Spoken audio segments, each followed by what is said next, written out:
Hello everyone, welcome to the first episode of the X Marks spotcast. I just wanted to start off with saying it's great to be here. It's very good thing to be here. I hope you're all doing well, and let's get straight into it. Just wanted to talk about life for me right now. It's going well. I just built my first computer.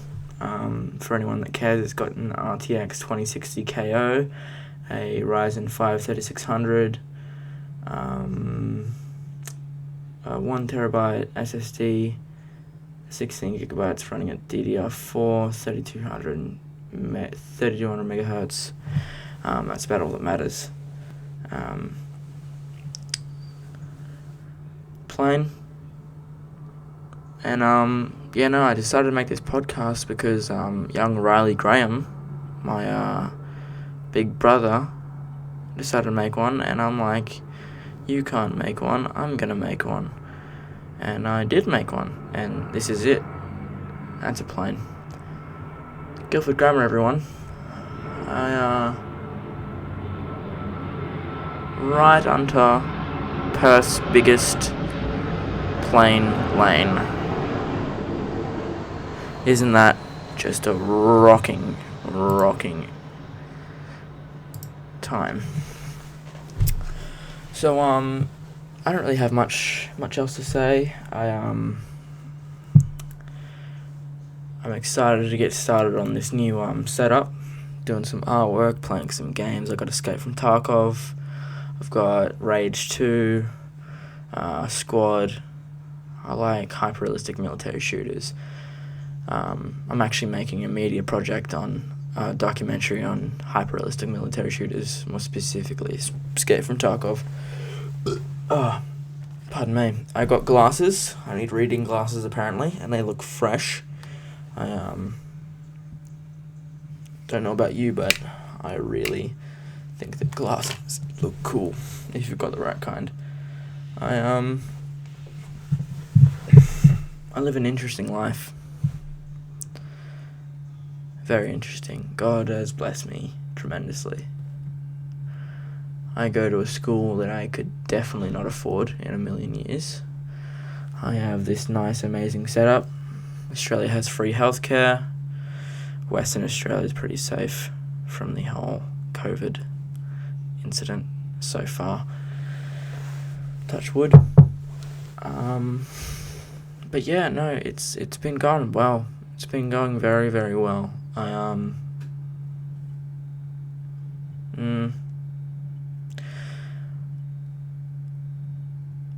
I've only seen one member of my family in about 7-8 months. So that sucks. I haven't seen Riley, Jack, Shannon in 7 or 8 months. And they seem to be going very, very well. I really do miss them.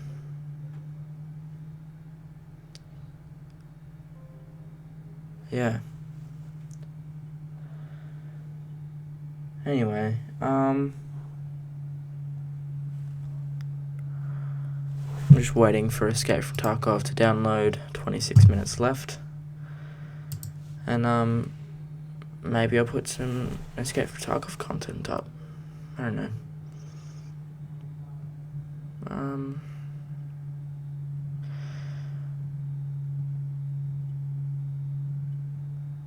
Yeah. I've been watching a lot of Netflix lately. I got back into the Lost series. Not Lost, sorry. That series is trash. I got back into the 100. I got into season 2 and then realized that my favorite character was going to die, and I just stopped watching. Spoilers, it's Caleb.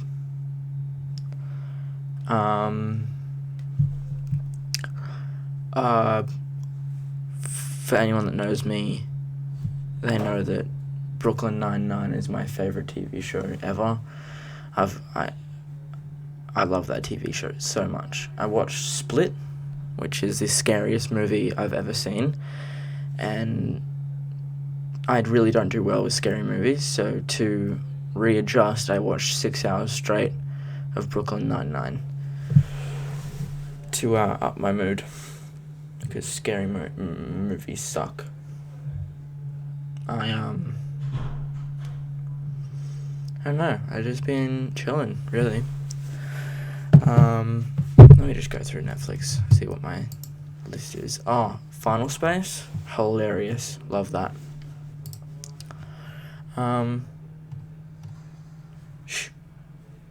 Quiet, I'm making a podcast. Let's have a look, see, my list.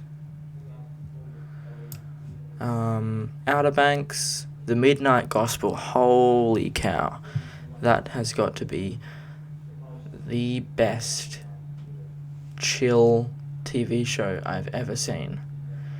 It's kind of a podcast, that they get this podcast and they animate over it, and it is just the funniest and most chill stuff. Yeah, I tried to step away from Brooklyn Nine-Nine for a bit because I wasn't watching anything but Brooklyn Nine-Nine. Up until a couple of months ago, I had watched nothing but Brooklyn Nine-Nine for about 3 years. Didn't want to start any new TV series, didn't want to watch any movies. I was too worried of change, too worried of the unexpected, which is an amazing metaphor for life, actually. We're too worried to step out of our comfort zones, and I did, and I am very thankful for it. Kind of a weird point to make about our phobia of change as a society, but it is a fair point. I'm just going to bag out Riley for a bit. 2 things. One thing. I don't agree with his whole... not that I don't disagree. It's just that this podcast isn't going to be that. We're not going to be a non-learning podcast. I think that life is only learning. That's not true. But I live by the philosophy that if you haven't learned something in a day, you have wasted that day. Either that, or if you haven't smiled in that day, you've wasted a day. Either that, or if you haven't made someone else smile, you've wasted a day. So, which is kind of a catch-22, because I am 16 years old with 16 years of experience and don't have a whole lot to teach. So it's kind of rough, me saying that I want to teach, but learn and share my learnings, but I don't have anything to teach. The Umbrella Academy looks kind of cool. That little fish dude, that's some nice artwork.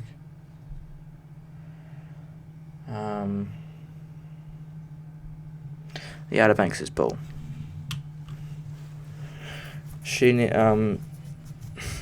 Our young friend John B needed to break up with that other blonde chick as soon as he got the map.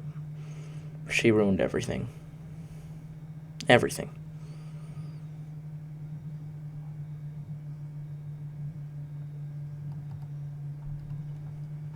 She sucks. How to sell drugs online fast. Let's learn about that.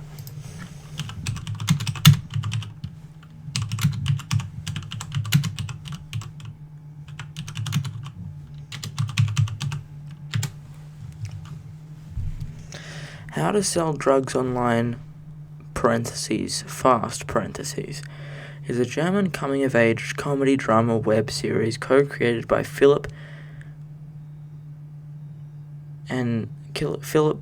Kasseborger and Matthias Mermann. The first season, consisting of 6 episodes, released on 31st of May on Netflix.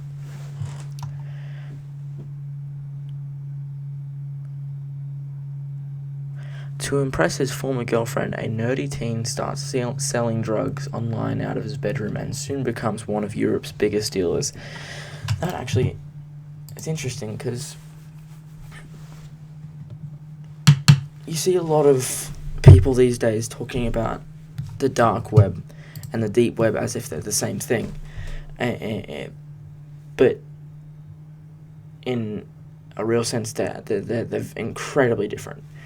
The deep web is the section of the internet that cannot be accessed by a search engine. You need an actual IP address. And the dark web is a section of the internet that you can only access through a certain browser called Tor, which stands for the Onion. The Onion something. And it's a way of accessing the dark web. It was created by the American military. I'm not sure what section. I think it was Navy, so that their spies could send secret messages. But they realized that if the only populace of this new section of the internet was spies, then the enemies would know that if someone was on this area of the web, they were definitely a spy. So they had to populate it. So they made the dark web open source and gave it to the public, and now it's turned into what we call the dark web, which is really interesting. I learned that from an audiobook called 10 Things About the Dark Web from Audible. Really, really interesting stuff. Super cool. Speaking of audiobooks, I just got back into Audible. I got back into this series called, what's it called?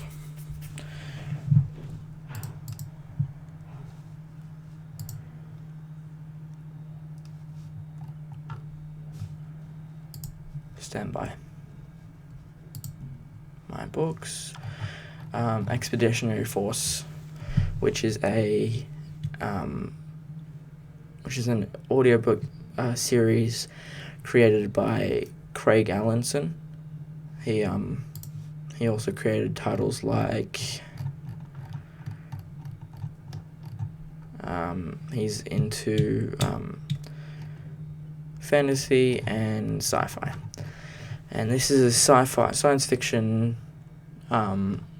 series, about 14 books long, and it's centered on a U.S. Army rifleman by the name of Joe Bishop, and his adventures with a hyper powerful alien artifact, alien AI, that he aptly named Skippy.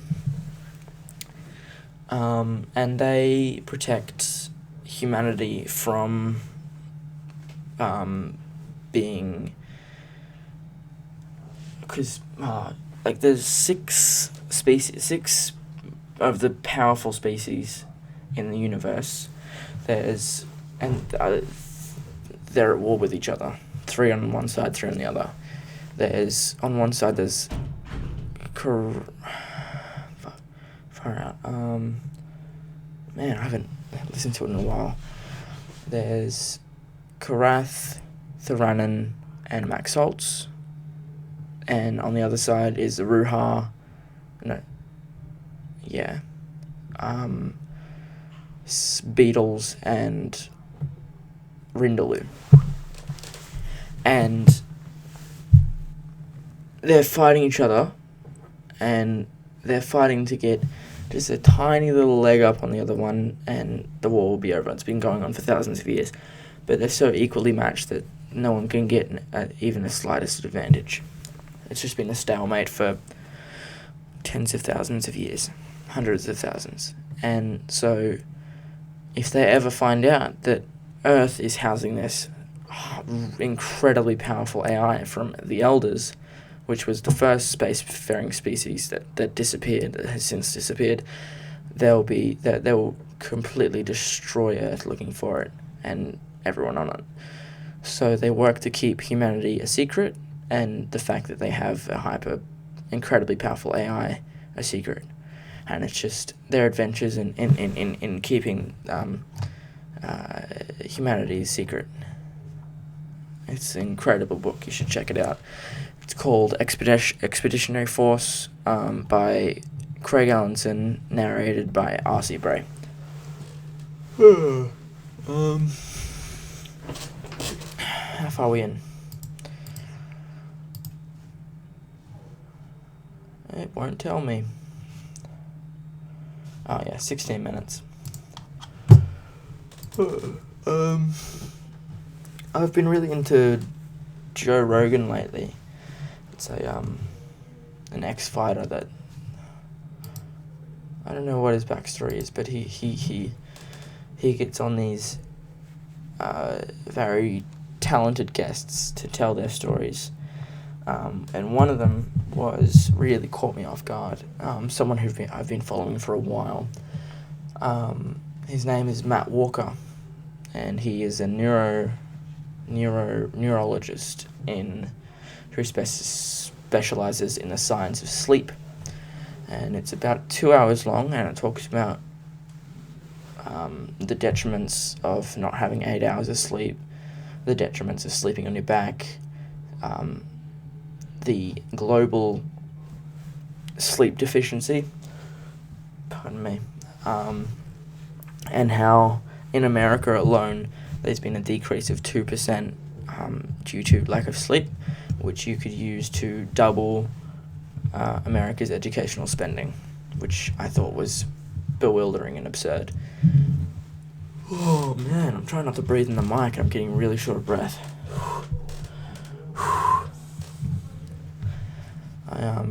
It's my first time. I'm not sure how to do this, but I think it's been going pretty well so far.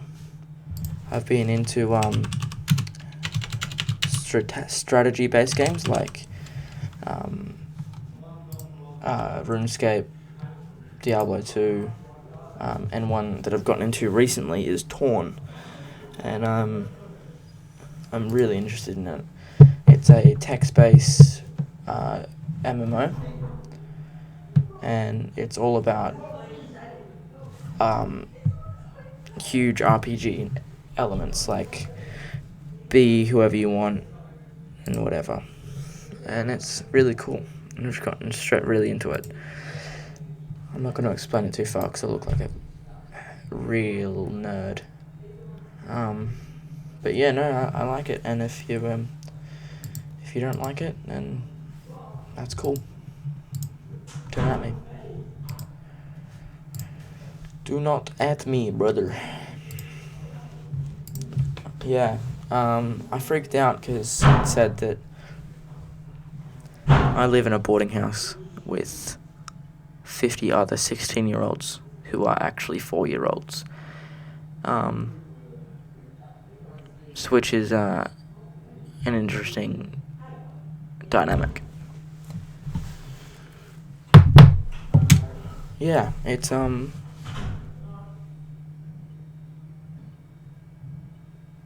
it goes well. I've got about 10 minutes left until lights out, but apart from that, I've been well. Boarding is it's an interesting. Yeah, it's an interesting life. It's basically having 50 brothers and 20 sisters, which comes with all the pros and all the cons. Pros, if you get sick of someone, it's not like you see them every day, you can just go talk to someone else. Cons, you know how brothers get on your nerves. It's the same thing, just 50 times. And it is honestly, it's exhausting. And being one of the older kids, you want to look after your younger boarding brothers, and you feel like crap when you hear about them getting a rough time at school, and all you want to do is help them, but you're so far apart physically and socially that there's nothing you can do, which I think is a huge problem with today's education system. They've split up age groups, which is just terrible socially. They've split us into sections according to our age, not according to our proficiency in academics or sport, which I think is just stupid. There's a school in Auckland that gets rid of that whole issue. They've got a huge room that all ages are in the same place, but they have an academic area, a play area, and a waiting area for when you get at school or whatever. And during your breaks, which are from, another good thing is the late start time relatively. You start at 10 o'clock or 11 o'clock. And another big problem with school today is how early they start. It's not allowing children to get enough sleep, says Matt Walker. And it's back to my point about schooling. They've in today's society they've kept children split, which affects us socially. It affects us mentally. We can't support each other properly. And I honestly think it needs to be changed. Like right now.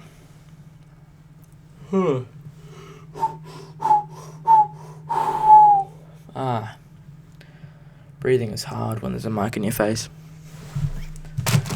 I'm not going to be doing cameras, simply because I don't need to. I don't want to.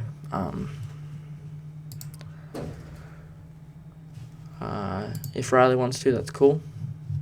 But he is about 18 times better looking than me. So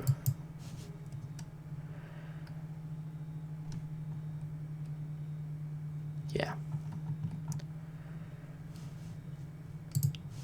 I've been really getting into fashion lately, specifically men's fashion. And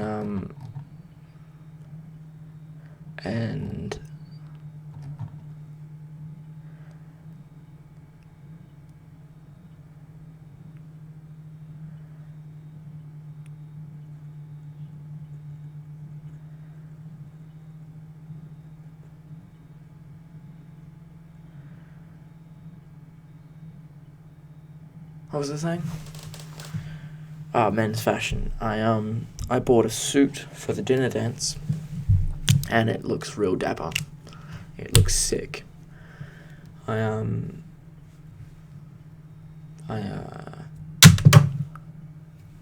My shoes are really struggling though. My sneakers.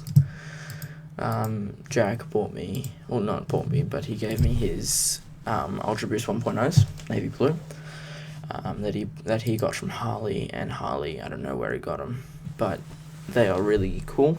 They were really cool, but they're about 4 or 5 years old now, and they've definitely reached their critical mass, critical wear and tear, and yeah, they're still comfortable, but I definitely wouldn't wear them out. I got some cacao nibs from the show Brooklyn Nine-Nine, and they used to taste really bad and bitter, but I've gotten used to the taste, and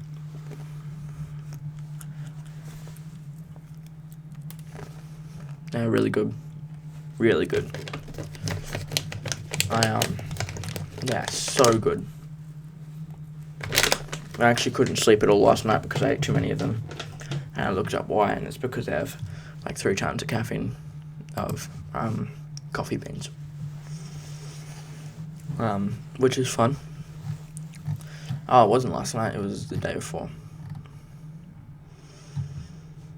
But yeah, totally mad.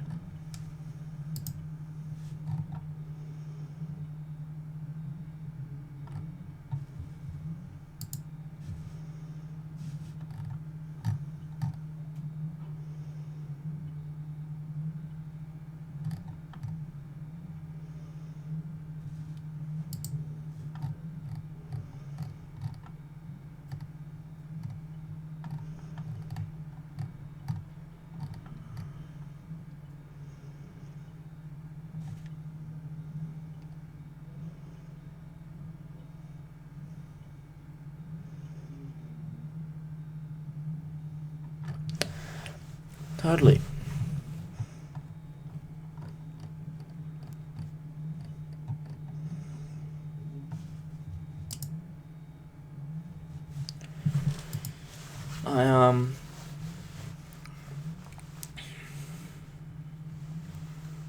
I don't know what to say anymore. 27 minutes in, a nice chunky section. I think we might need to wrap it up,